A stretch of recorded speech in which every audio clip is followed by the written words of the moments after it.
De l'Évangile de Jésus-Christ selon saint Jean, chapitre 6, versets 24 à 35. En ce temps-là, quand la foule vit que Jésus n'était pas là, ni ses disciples, les gens montèrent dans les barques et se dirigèrent vers Capharnaüm à la recherche de Jésus. L'ayant trouvé sur l'autre rive, ils lui dirent « Rabbi, quand es-tu arrivé ici ?» Jésus leur répondit « Amen, amen, je vous le dis, vous me cherchez, non parce que vous avez vu des signes, mais parce que vous avez mangé de ces pains et que vous avez été rassasiés.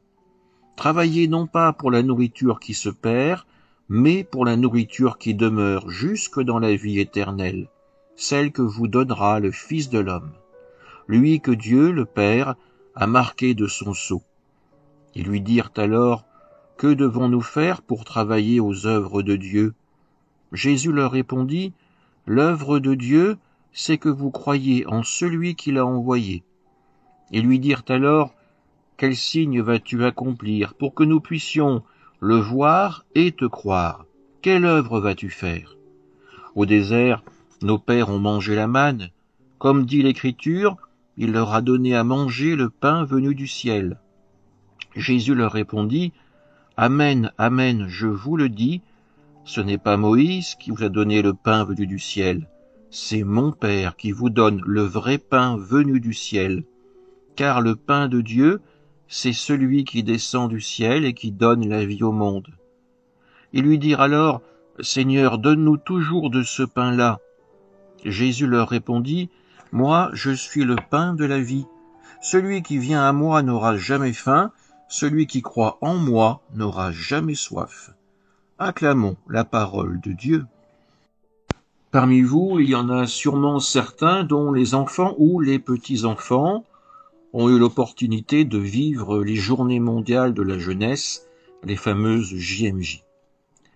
Pour ma part, j'ai pu participer à 2 éditions, celles qui ont eu lieu en Allemagne puis en Espagne. Lors de ces journées, le point d'orgue est la journée passée auprès du Saint-Père.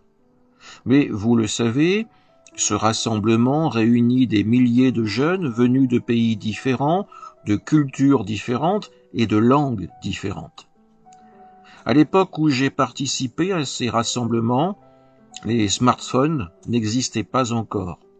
Il n'y avait pas d'application de traduction instantanée. Et pourtant, le pape devait pouvoir s'adresser à chacun de manière à pouvoir être compris. Alors la méthode était simple. Nous avions emporté chacun une petite radio de poche, nous y branchions des écouteurs et nous réglions l'appareil sur la fréquence qui donnait la traduction des paroles du Saint-Père en direct.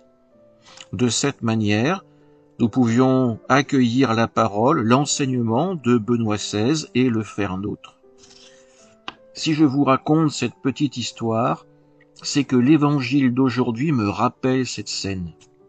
En effet, Jésus est suivi par une foule immense. Cette foule est dans l'attente de recevoir sa parole, mais aussi de voir des signes concrets de la puissance de Jésus. Mais pourtant, quand Jésus s'est exprimé, la foule n'a pas encore compris. Elle n'a pas encore les clés pour traduire dans sa langue la parole de Jésus.